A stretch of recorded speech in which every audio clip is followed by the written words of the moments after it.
جے Vogel's کی ایک اور شاندار ویڈیو میں خوش آمدید۔ آج میں آپ لوگوں کو افطاری کی کچھ ایسی باتیں بتاؤں گا جن پر آپ نے کبھی غور نہیں کیا ہوگا، اور ایسی اچھی باتیں بھی بتاؤں گا جنہیں سن کر آپ کو فائدہ حاصل ہوگا۔ تو بڑھتے ہیں اپنی ویڈیو کی طرف۔ افطاری ہونے میں ابھی تقریباً 1 گھنٹہ پڑا تھا۔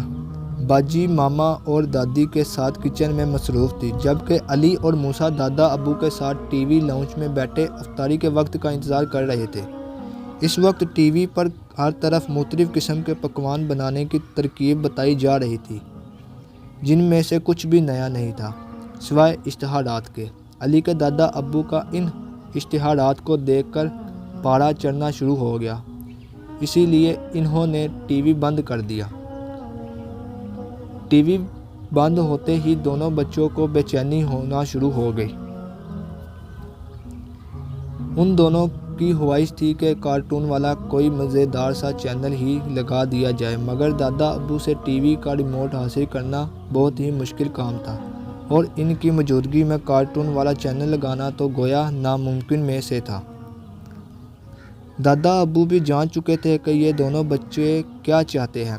انہوں نے انہیں پیار سے اپنے پاس بلایا اور سمجھایا کہ افطاری سے پہلے کا وقت روزہ دار کے لیے بے حد قیمتی وقت ہوتا ہے، اسے ضائع نہیں کرنا چاہیے۔ اس وقت مانگی گئی دعا کو اللہ تعالیٰ ایسے ہی سنتا ہے جیسے آپ کے بالکل سامنے موجود ہو۔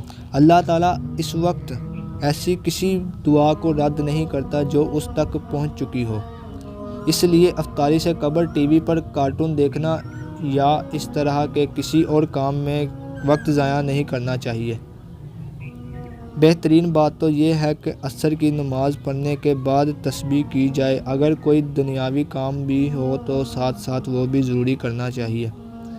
جیسے آپ کی ماما اس وقت کچن میں کام کر رہی ہے، یا آپ کو اسکول کا سبق یاد کرنا ہے تو وہ کر لے۔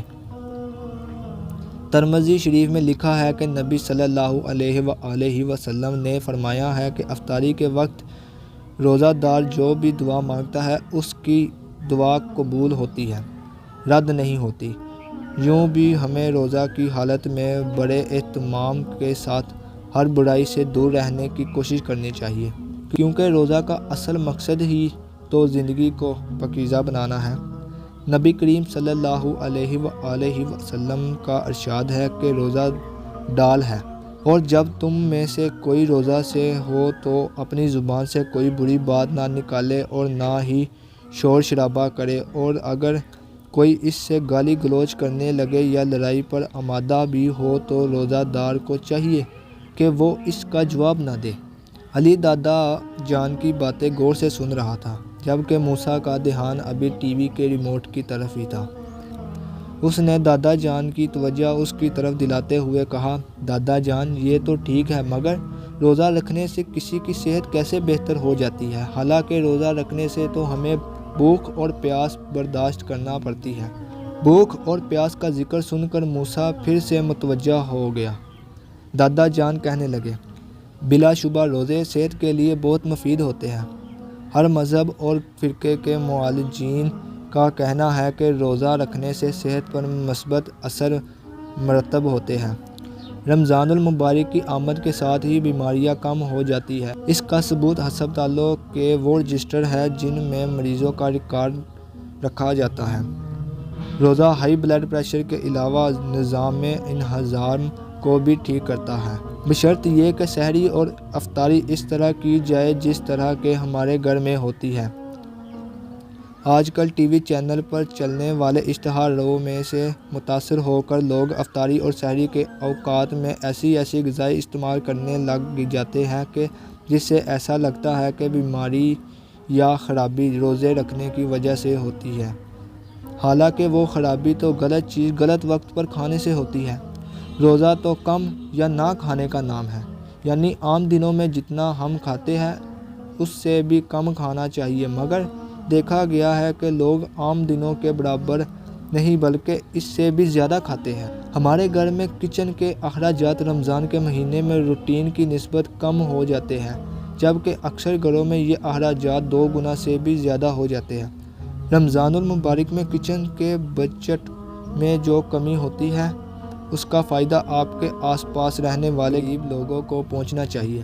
ماڈرن سائنس نے تو یہ بھی ثابت کر دیا ہے کہ ہر شخص ہی کو صحت مند رہنے کے لیے روزہ رکھنے کی ضرورت ہے، یعنی کوئی شخص اگر بیمار بھی ہو تو اسے ہمیشہ صحت مند رہنے کے لیے سال میں کم از کم 1 ماہ کے روزے ضرور رکھنے چاہیے۔ دادا ابو ہمارے گھر میں تو سب ہی باقاعدگی سے روزے رکھتے ہیں، اسی لیے تو سب اللہ کے فضل و کرم سے صحت مند رہتے ہیں۔ تم نے ٹھیک کہا، اب مجھے ہی دیکھ لو، میری عمر کے بہت سے لوگ اس قدر کمزور ہوتے ہیں کہ ان پر کوئی بھی معمولی بیماری حملہ آور ہو سکتی ہے۔ میں نے جب سے ہوش سنبھالا ہے کبھی بھی کوئی روزہ نہیں چھوڑا، اور مجھے یقین ہے کہ میرے بچوں اور ان بچوں اور ان کے آنے والی نسلیں بھی اگر اسی طرح باقاعدگی سے روزے رکھتی رہی تو وہ بھی ہمیشہ تندرست ہی رہے گی۔ اسی دوران افطاری کا وقت ہو گیا۔ علی کے پاپا بھی دفتر سے واپس آ گئے تھے اور کچن میں موجود تمام افراد بھی ڈائننگ ٹیبل پر آ گئے۔ دادا ابو نے دعا کے لیے ہاتھ اٹھائے تو سبھی نے ہاتھ اٹھا لیے اور اللہ تعالیٰ سے دعا مانگنے لگے۔ آج کی یہ ویڈیو اچھی لگی ہو تو لائک لازمی کر دیجیے گا اور سبسکرائب کر کے بیل آئیکن کو آل کر دیں تاکہ اس طرح کی مزید انفارمیٹیو ویڈیو اور معلوماتی ویڈیوز تم لوگ تک بر وقت پہنچتی رہیں۔ اگلی ویڈیو تک کے لیے اللہ حافظ۔